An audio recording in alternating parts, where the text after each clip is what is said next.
Hello and welcome to Policy Watch, your packed snapshot of the week's biggest business stories, their context, relevance and policy impact. I'm Govindraj, Ethiraj.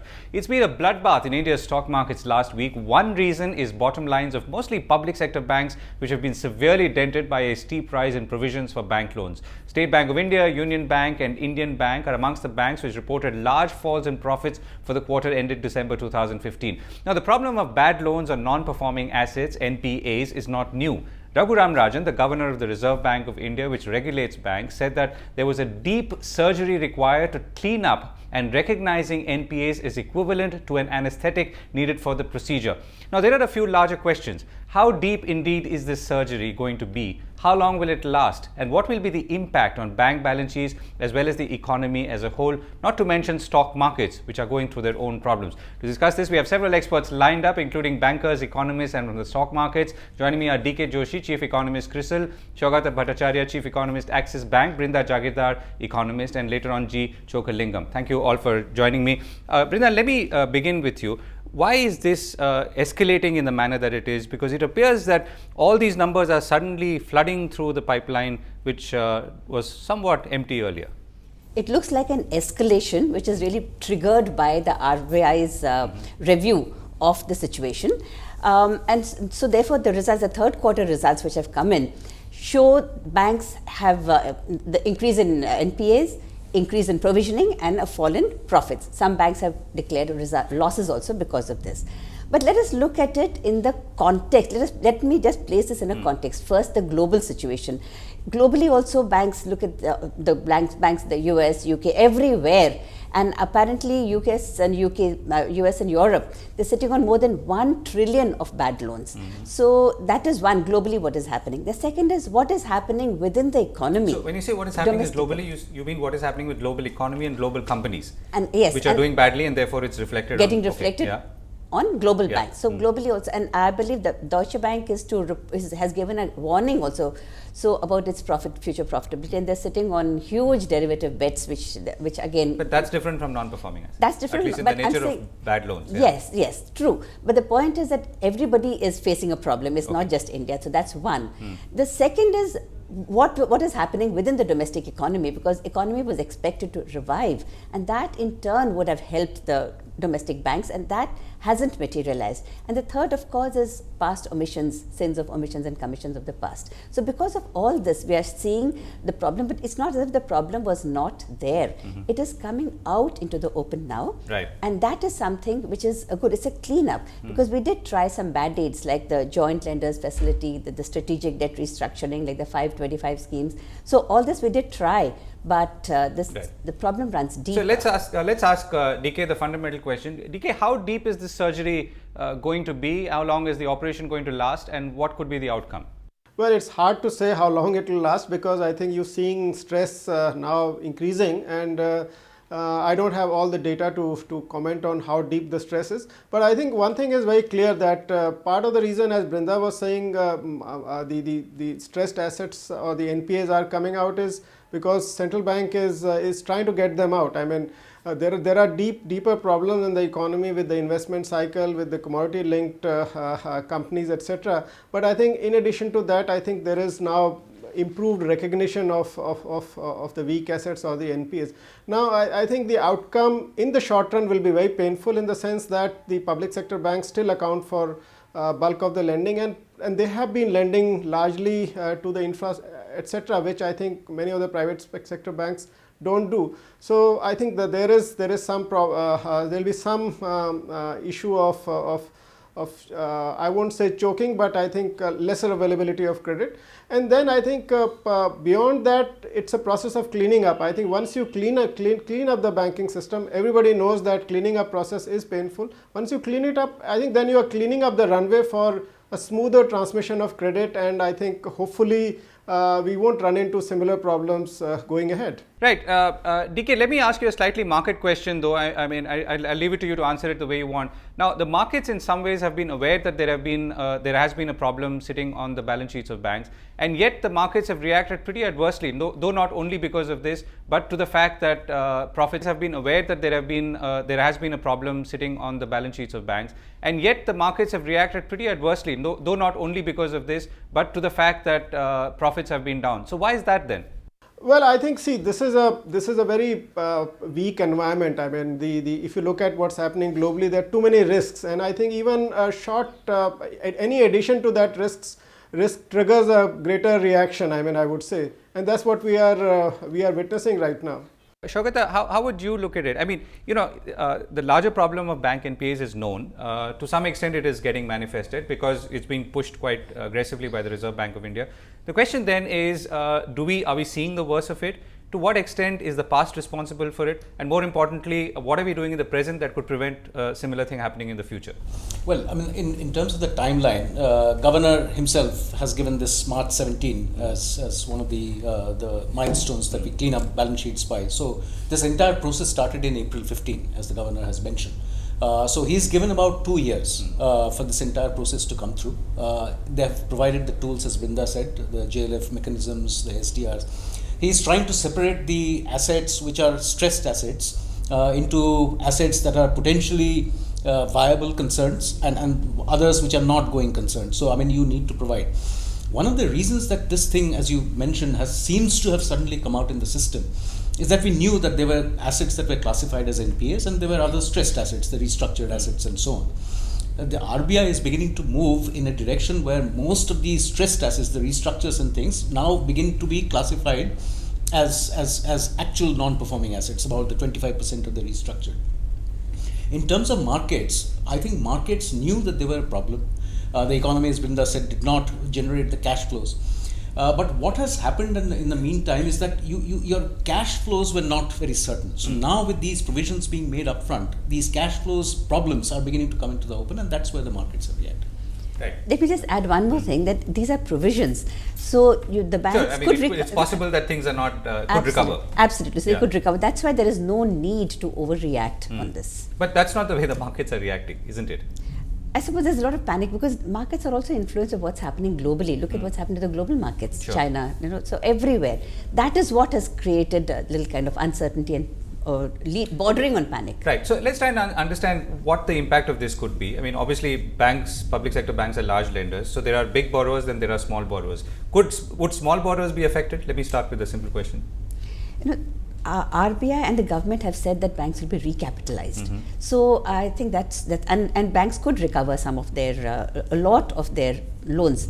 So therefore, I think we should not worry about it. And the Reserve Bank is ready to inject liquidity too. Right. So, okay, DK, if I were to look at the system as a whole, is there enough liquidity in and around, either lying with someone or the other, to ensure that either banks get recapitalized or borrowers who find it difficult to maybe borrow from one set of banks are able to go to another set of banks or some other option? Well, I think coming to your question of earlier, I want to respond to the earlier question also.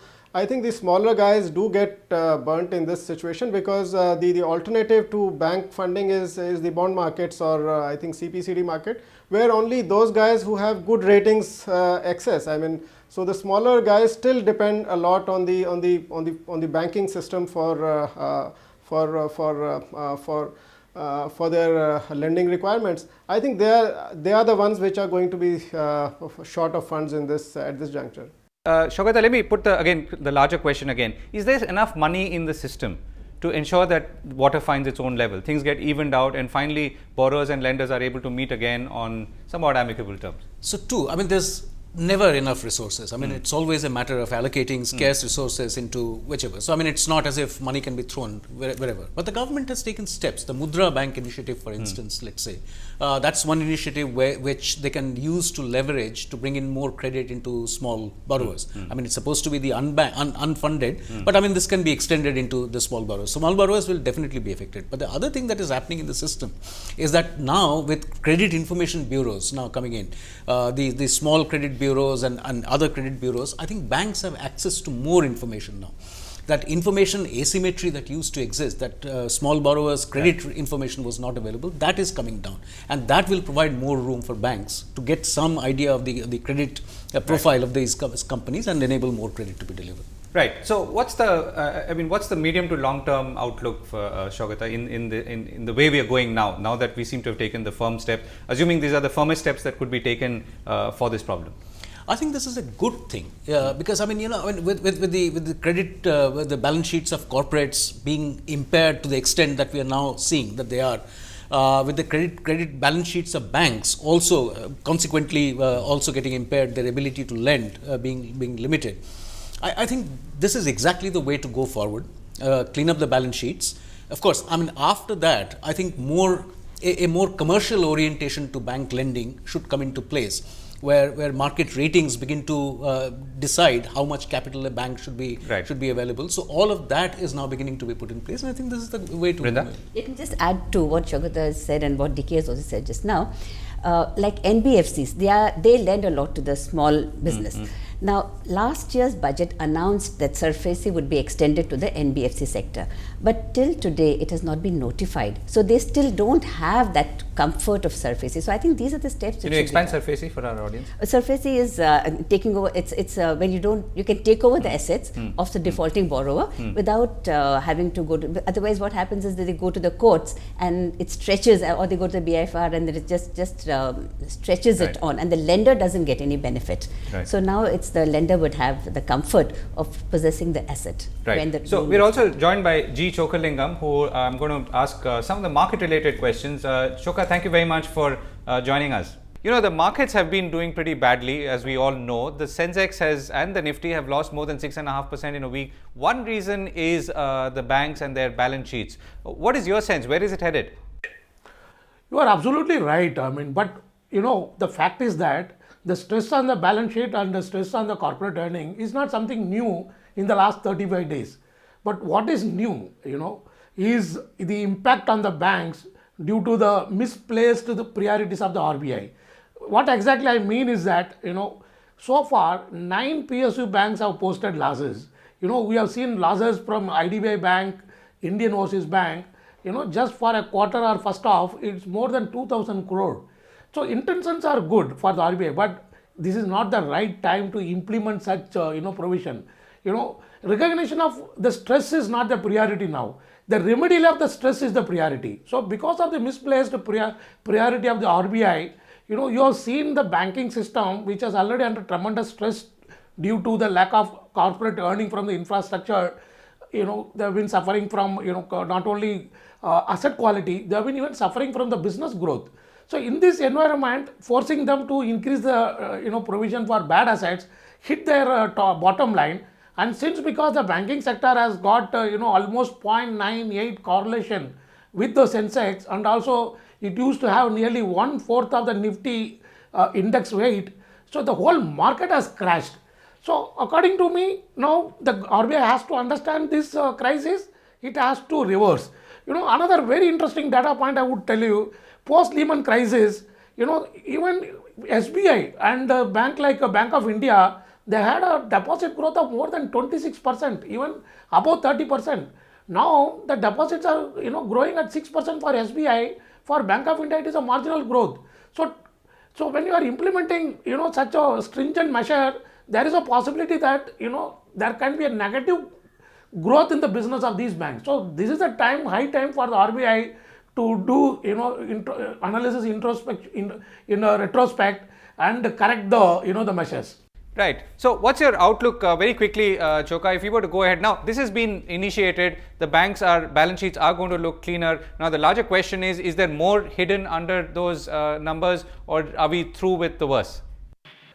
Obviously, I mean, once you get into April 1st of this year, there is a lot more need for extra provisions. So the pain is going to continue. We have seen the core sector growth number, we have seen IIP number, and we have seen the corporate earning. Hardly there is any large cap company which is really growing the earnings in double digit. So obviously the pain is going to be much more once you enter the new financial year.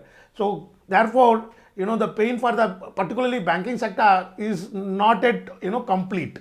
Well, thank you very much for that, Chokka. We need to go in for a break, but coming up on the other side of Policy Watch, we look at the new Index of Industrial Production and GDP numbers. But more importantly, what is it that these numbers mean for Budget 2016 and what needs to be done? Stay with us.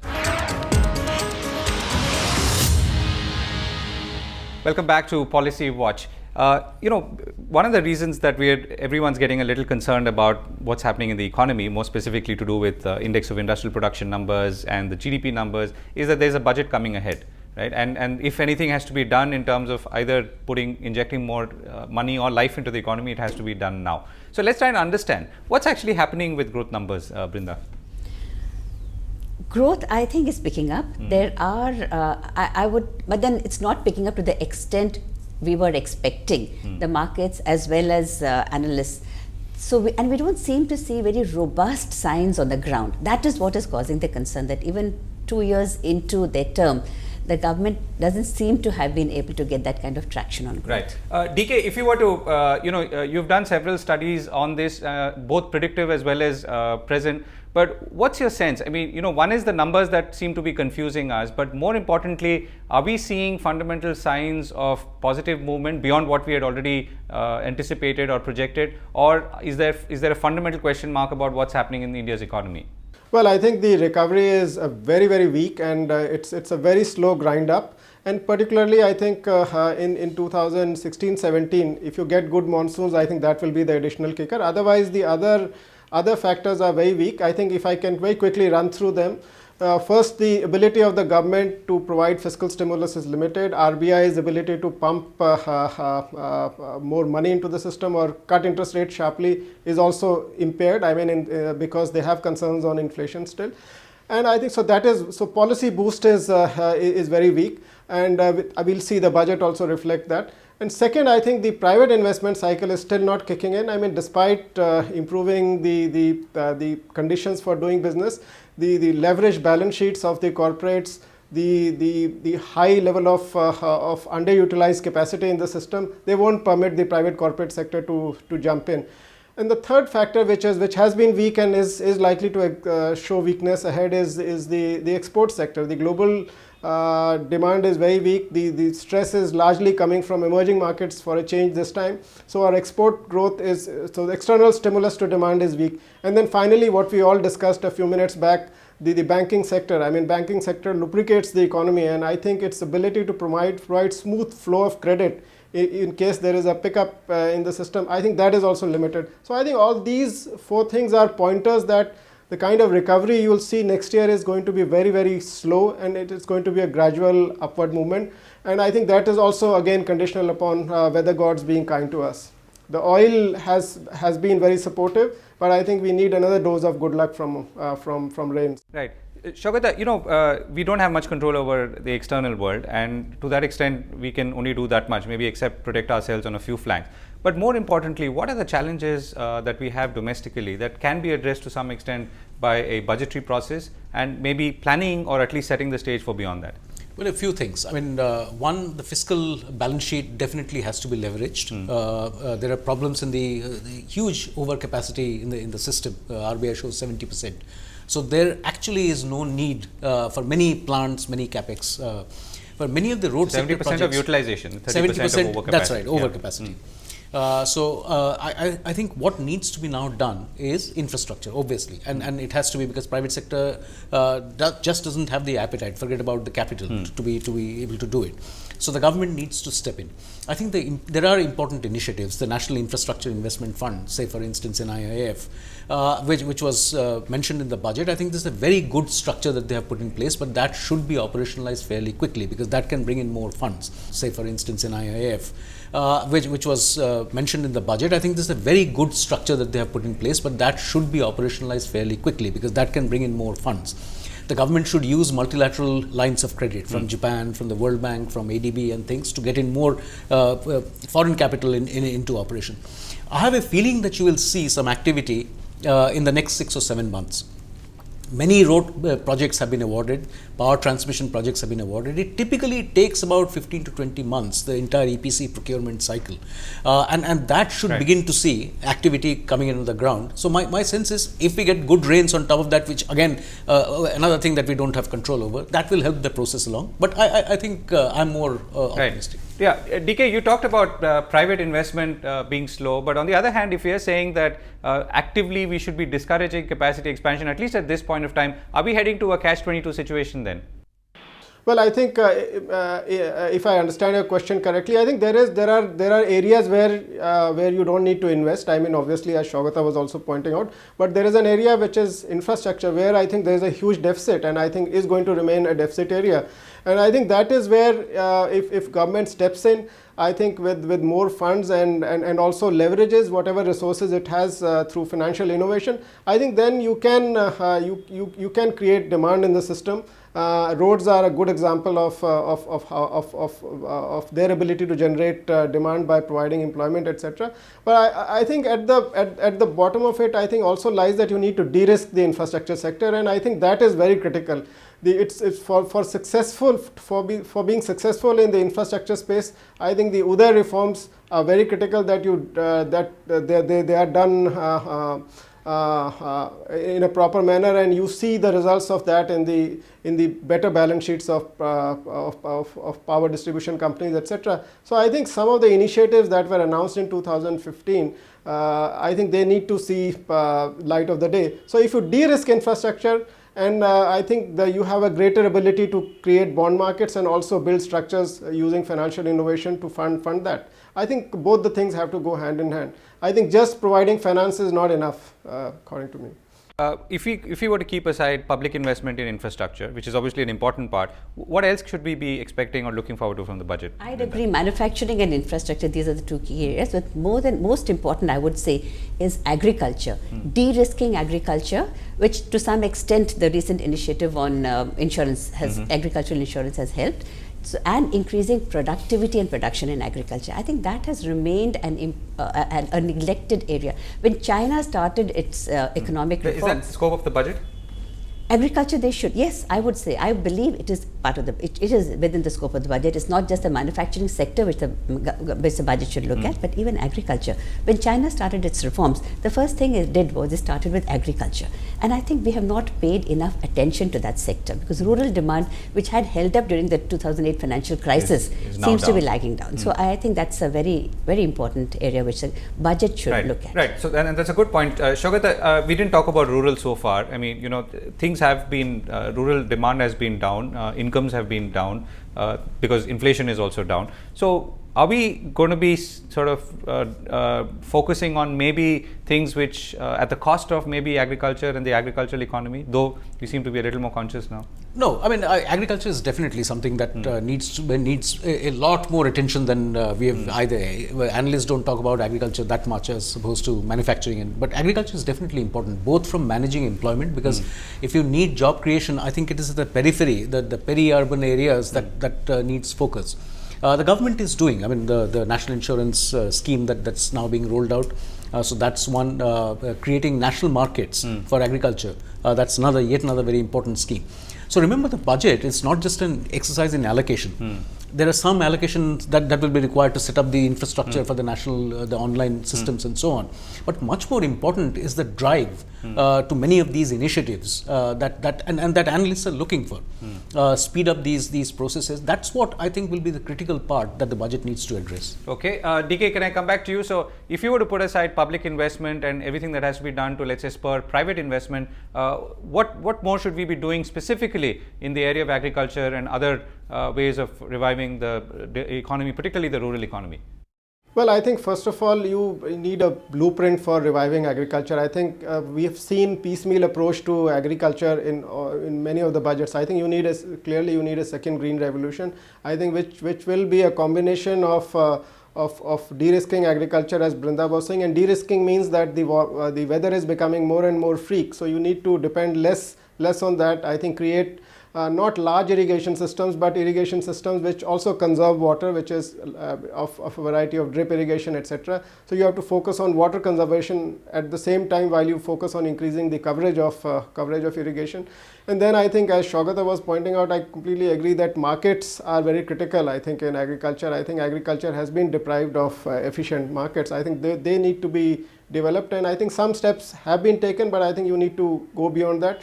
And then finally, I think what's also important for agriculture is the yield. I mean, the productivity per unit of land has to improve. I mean, the land cannot increase. So I think that is where we've been talking about this for ages now. but I think increasing the production, the yield per hectare, and also I think educating farmers. I mean, I was surprised to know that I think the crop like pulses, for instance, I mean it is a leguminous crop which generates its own nitrogen, but I think farmers still keep putting nitrogen on it. I mean, so I think there is also a requirement of better education to the farmers so that the nutrient balance is right. I mean, it is very skewed right now. So there are a host of things I think which need to be done in agriculture, but I think a holistic framework to address all these issues is what I think. I don't think that budget is an appropriate time to, or is a forum for this, but I mean, if you are using it as a forum to announce reforms, I think maybe this is the time to announce a overall holistic program for agriculture. Right. DK, thank you very much. Saugata and Brinda, thank you very much. We run out of time. That's all we have time for on this episode of Policy Watch. We'll be back next week, same time. Thanks for watching.